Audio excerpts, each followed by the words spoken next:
बांग्लादेश में क्या हो रहा है? भारत का एक टुकड़ा अफगानिस्तान बना, अफगानिस्तान से हिंदू जैन बौद्ध सिखों को भगाया गया, खदेड़ा गया, अंत में जो कुछ बचे थे भाग गए और देखिए वहां पे कायम हो गए। बांग्लादेश बचा हुआ था जिसको हम पहले ईस्ट बंगाल कहते थे। भाई वेस्ट पंजाब पाकिस्तान में चला गया, ईस्ट बंगाल बांग्लादेश बन गया। बांग्लादेश के हिंदुओं को पता था क्या कि हमको हमारे साथ ये होने वाला है, हमारी दुकान जलेगी, हमारी दुकान लूटेगी, हमारी बहन बेटियों का बलात्कार होगा? था उनको पता? नहीं पता था ना। आखिर हो रहा है। किसान क्या करता? पहले बीज की बुआई नहीं करता, पहले जुताई करता है, गुड़ाई करता है, निराई करता है, खरपतवार की सफाई करता है, दो चार कीड़े मकोड़े होते हैं, फिर पेस्टिसाइड डाल के उनको भी खत्म करता है, फिर वो बुआई करता है। आपको सबसे पहले देश विरोधी गद्दारों को निपटाना पड़ेगा, चाहे वो नेता हो, चाहे अभिनेता हो, चाहे लेखक हो, चाहे बुद्धिजीवी हो, चाहे पत्रकार हो, चाहे कलमकार हो, चाहे जेल में डालना जरूरी है। डालना पड़ेगा। भारत में संविधान तब तक है जब तक हिंदू बहुसंख्यक है। नहीं तो मनीष जी, दुर्योधन के ननिहाल वालों ने कभी सोचा नहीं होगा कि वो अफगानिस्तान बन जाएगा। बना ना।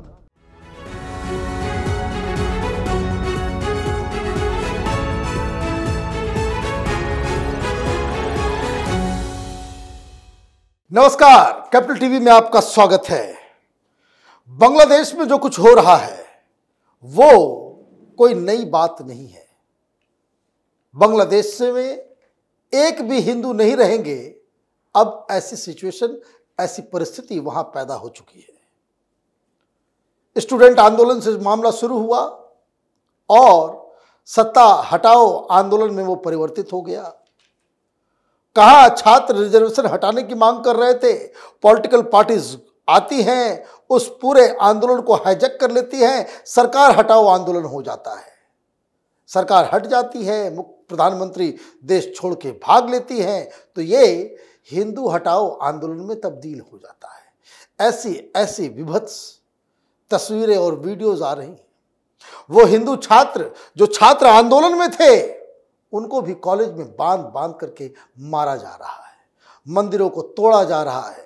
जो बड़े बड़े नामचीन पत्रकार हो, गायक हो, क्रिकेट प्लेयर हो, कोई भी हो, हिंदू देखते ही वहां के जिहादी कत्लेआम करना शुरू कर दे रहे हैं। यही हकीकत है। हिंदुस्तान में जो लिबरल मीडिया है, हिंदुस्तान में जो टुकड़े टुकड़े गैंग है, ये वामपंथी, ये कांग्रेसी दलाल है, उनके आंखों में सूजन हो चुकी है। उनको ये हकीकत नजर नहीं आ रही है कि पूरे विश्व में इन जिहादियों का कोहराम मचा हुआ है और ये घर के बगल में बांग्लादेश में ये सारी चीजें हो रही है और सरकार भी हेल्पलेस है। हिंदुओं को मरने छोड़ दिया गया है और ये इंश्योर किया जा रहा है कि बांग्लादेश से कोई भाग के इधर ना आ जाए। तो क्या करेगा हिंदू? कैसे? ये समस्या सिर्फ बांग्लादेश के हिंदुओं की नहीं बल्कि हिंदुस्तान के हिंदुओं के लिए भी है। ये जानने और समझने के लिए हमारे साथ हिंदुस्तान के PIL मैन अश्विनी उपाध्याय जी, आपका बहुत बहुत स्वागत है। बांग्लादेश में ये क्या हो रहा है? देखिए, भारत के बॉर्डर पे 9 देश हैं। चीन, अपना अफगानिस्तान, मालदीव, पाकिस्तान, बांग्लादेश, नेपाल, भूटान, श्रीलंका और म्यांमार, जिसको जमाती कहते हैं खुरासान। उसको ये खुरासान कहते हैं। जब वो गजवा हिंद की बात करते हैं तो केवल भारत के ऊपर कब्जे की बात नहीं करते। गजवा हिंद का मतलब पूरे खुरासान को ही कन्वर्ट कर देना, पूरे खुरासान में ही निजाम मुस्तफा कायम करना, और वो सफल भी हो गए। भारत का एक टुकड़ा अफगानिस्तान बना, अफगानिस्तान से हिंदू जैन बौद्ध सिखों को भगाया गया, खदेड़ा गया, अंत में जो कुछ बचे थे भाग गए और देखिए वहां पे कायम हो गए। भारत से पाकिस्तान निकला, अंत में धीरे धीरे देखते ही देखते ब्राह्मण, क्षत्रिय, वैश्य, दलित खत्म हो गए, हिंदू जैन बौद्ध सिख खत्म हो गए। भारत का ही एक टुकड़ा मालदीव, हमारे जो चोल राजा थे दक्षिण वाले, वहां पे मालदीव पे राज किया करते थे। मालदीव भी पूरी तरीके से इस्लामिक, वो तो हिंदू है ही नहीं। बांग्लादेश बचा हुआ था जिसको हम पहले ईस्ट बंगाल कहते थे। भाई वेस्ट पंजाब पाकिस्तान में चला गया, ईस्ट बंगाल बांग्लादेश बन गया। आज इस घटना के बाद बांग्लादेश में भी अभी अगले 1 से 2 साल के अंदर वहां सारे हिंदू खत्म हो जाएंगे, या तो कन्वर्ट हो जाएंगे या तो भाग आएंगे, और दूसरे या मारे जाएंगे। अब बचा नेपाल। नेपाल में भी हिंदू लगभग 80% हो चुके हैं, बहुत तेज संख्या उनकी घट रही है। भूटान में बौद्ध और हिंदू का रेशियो लगातार चेंज हो रहा है, वहां पे भी घुसपैठ चल रही है। लंका में भी सबसे ज्यादा बौद्ध है, नंबर 2 पे हिंदू है, लेकिन नंबर 3 पे वहां मुस्लिम आ चुके हैं। म्यांमार में भी सबसे ज्यादा बौद्ध हैं, फिर हिंदू हैं, लेकिन वहां बड़े पैमाने पर रोहिंग्या वाला पूरा आपको नरसंहार हिंदुओं को काट रहे थे, कैसे काट रहे थे ये किया वहां रोहिंग्या घुसपैठियों ने। एक चीन है जो जमाती उस पर कुछ कर नहीं पा रहे हैं, चीन सबकी नकेल कसे हुए है। भारत के जो चीन के अंदर के देश विरोधी हैं उनकी नकेल कसा हुआ है। कहने को चीन में वामपंथ शासन, लेकिन उसने वामपंथियों पूरी नकेल एकदम टाइट रखी हुई है। वहाँ क्या मजाल कि कोई देश के खिलाफ कोई बात कर सके, कोई देश विरोधी काम कर सके, क्या मजाल कोई चीन में घुसपैठ कर सके, क्या मजाल कोई चीन में वहाँ के बौद्धों का धर्मांतरण करा सके, क्या मजाल कोई चीन में 2 से ज़्यादा बच्चा पैसा जनसंख्या विस्फोट कर सके। वहाँ कुछ नहीं कर पा रहा है। चीन के अलावा बाकी सारा जो उनका खुरासान का मॉडल था, उस खुरासान में 4 वो देश ऑलरेडी कन्वर्ट कर चुके हैं, अफगानिस्तान, मालदीव, पाकिस्तान, बांग्लादेश। 4 बचे हुए हैं, नेपाल, भूटान, श्रीलंका, म्यांमार। और भारत में भी आपको पता है 9 राज्यों में हिंदू खत्म हो चुके हैं। 800 जिलों में से 200 जिलों में हिंदू खत्म हो चुके हैं और 6000 तहसीलों में से 1500 तहसीलों में खत्म हो चुके हैं। ये मामला बहुत ही गंभीर है और मैं आज फिर से रिपीट कर रहा हूं मनीष जी, भारत में संविधान तब तक है जब तक हिंदू बहुसंख्यक हैं। भारत में अगर संविधान चल रहा है तो वो इसलिए नहीं कि संविधान है, एक्चुअल में इसलिए संविधान चल रहा है क्योंकि हिंदू यहां संविधान को मानते हैं, संविधान को मानते हैं, हिंदू वसुधैव कुटुंबकम को मानते हैं। भारत में लोकतंत्र है तो केवल इसलिए चल रहा है कि हिंदू बहुसंख्यक है। भारत में अगर बांग्लादेश में कह दिया गया है कि भाई वहां पर इस्लामिक कानून लगेगा, शरिया लगेगा। भारत में अगर पॉलिटिकल स्टेबिलिटी है तो क्योंकि हिंदू बहुसंख्यक हैं। भारत की सेना विद्रोह नहीं करती है क्योंकि सेना में बहुसंख्यक हिंदू हैं। भारत में तख्ता पलट नहीं होता क्योंकि यहां हिंदू बहुसंख्यक हैं। भारत में देख लीजिए जिन बूथों पे हिंदू घटे हैं वो बूथ इलेक्शन कमीशन खुद ही कहता है वो सेंसिटिव हो जाता है। ठीक है, ये अपने आप में बहुत सीधी सी बात है। इसलिए भारत को बचाने के लिए खतरा केवल भारत के ऊपर नहीं है, इनफैक्ट खतरा नेपाल के ऊपर भी है, श्रीलंका के ऊपर भी है, भूटान के ऊपर है, बांग्ला और अपने म्यांमार के ऊपर है, भारत के ऊपर है। भारत के ऊपर सबसे ज्यादा क्योंकि सबसे ज्यादा हिंदू यहां रहते हैं, लेकिन खतरा पूरे खुरासान पे है। खुरासान के उन्होंने 4 देश पहले कन्वर्ट कर दिए, 5 देश बचे हुए। तरीका क्या है?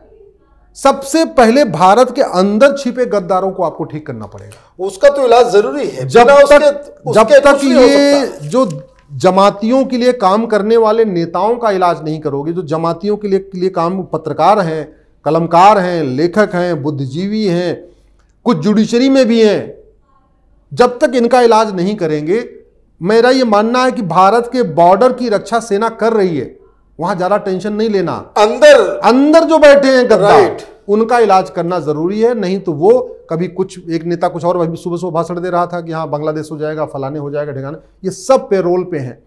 कुछ क्रिश्चियन मिशनरीज के पेरोल पे हैं, कुछ जमातियों के पेरोल पे हैं। इनको बढ़िया पैसे आ रहे हैं, देश विरोधी ट्वीट करने के लिए पैसा आता है, देश विरोधी फेसबुक पोस्ट लिखने के लिए पैसा आता है, अखबारों में देश विरोधी आर्टिकल लिखने के लिए पैसा आता है, अफवाह फैलाने के लिए पैसा आता है, अफवाह फैलाने के लिए पैसा आता है, टीवी डिबेट में बैठ के देश विरोधी बात करने के लिए पैसा आता है। ये फ्री में कुछ नहीं करते, हर चीज पैसे के लिए। इनका एक एक शब्द, एक एक ट्वीट, एक एक पोस्ट, सब कुछ पैसे के लिए है। उसका इलाज करना जरूरी। अगर उसको इलाज नहीं करेंगे तो मेरा यह मानना है भारत के लिए अगला 25 साल बहुत ही खतरनाक होने वाला है। अंदर गद्दारों, जैसे इसको किसान को आप समझिए, किसान क्या करता है? पहले बीज की बुआई नहीं करता, पहले जुताई करता है, गुड़ाई करता है, निराई करता है, खरपतवार की सफाई करता है, 2-4 कीड़े मकोड़े होते हैं, फिर पेस्टिसाइड डालकर उनको भी खत्म करता है, फिर वो बुआई करता है। भारत को बचाना है, भारत की संस्कृति को बचाना है, भारत के त्योहार को बचाना है, भारत की विचार को बचाना है, सबका साथ सबका विचार वाले जो हमारी परंपरा उसको बचाना है। आपको सबसे पहले देश विरोधी गद्दारों को निपटाना पड़ेगा, चाहे वो नेता हो, चाहे अभिनेता हो, चाहे लेखक हो, चाहे बुद्धिजीवी हो, चाहे पत्रकार हो, चाहे कलमकार हो, चाहे जेल में डालना जरूरी है, डालना पड़ेगा। और ऐसे नहीं 2-4, जैसे चीन में डाला। चीन में कानून मंत्री था, बहुत बकलोली करता था, सीधे उठा फांसी दे दिया ना, सादे सीधे फांसी दिया उन्होंने। इसलिए मैं कह रहा हूं ये जो फ्रीडम ऑफ एक्सप्रेशन के नाम पे हमने सबको खुली छूट दे रखी है, कोई कुछ भी बोल रहा है, कुछ भी कर रहा है, देश विरोधी बातें कर रहा है। सलमान खुर्शीद ने क्या कह दिया कि भाई ये शाहीन बाग में पूरा ऑब्जेक्टिव हुआ नहीं, इस बार फिर से करेंगे। अच्छा, आइए पूरा मॉडल कैसे चलता है।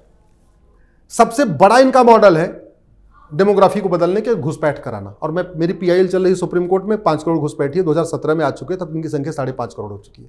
दूसरा, धर्मांतरण कराना। तीसरा, जनसंख्या विस्फोट कराना। चौथा, उस देश में ड्रग सप्लाई करना, क्योंकि किसी देश को आपको बर्बाद करना है, उसको हाईजैक करना है, तो पहले उनकी यंग जनरेशन को आप नशेड़ी बना दो। ठीक है, आज की डेट में ऐसा कोई आपको भारत का school, college, medical college, law college, engineering college नहीं मिलेगा जहां आपको गांजा, चिट्टा, अफीम, चरस, ND, सुल्फा, हसीस, हीरोइन, कोकीन और एक्सटेसी, LSD और ब्राउन शुगर नहीं मिल रही है। दिल्ली एनसीआर में कुछ दिन पहले एक प्राइवेट कॉलेज था, उसकी यूनिवर्सिटी है यहाँ पे, उसके 9 बच्चे पकड़े गए। यंग जनरेशन हमारी बर्बाद हो रही है। दूसरा बर्बाद करने का तरीका इन्होंने क्या निकाला है? इंस्टा के जरिए रील के माध्यम से और यूट्यूब के माध्यम से अश्लील सामग्री परोसी जा रही है। हमारी यंग जनरेशन अश्लीलता और ड्रग में डूबती चली जा रही है, तो वो तो बेकार हो गए। आखिर पंजाब में कन्वर्जन कैसे हो रहा है? पंजाब 25% कन्वर्ट हो चुका है।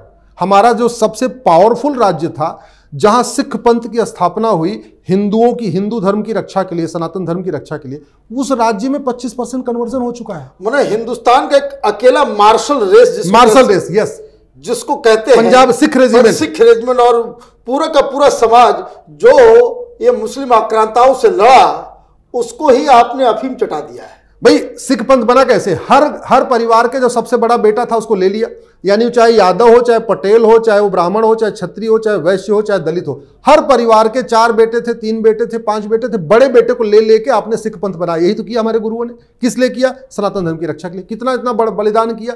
गुरु हमारे लड़ते रहे, उनको कड़ाहे में डुबोया गया। बंदा बहादुर की स्टोरी देख लीजिए, जिनकी भी।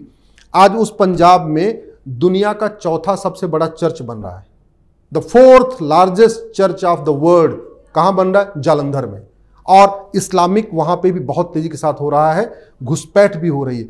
तो आपको देश के गद्दारों को निपटाने के साथ साथ आपको घुसपैठ को खिलाफ कठोर कानून बनाना पड़ेगा, धर्मांतरण के खिलाफ कठोर कानून बनाना पड़ेगा, जनसंख्या विस्फोट रोकने के लिए कठोर कानून बनाना पड़ेगा, तब भारत बचेगा।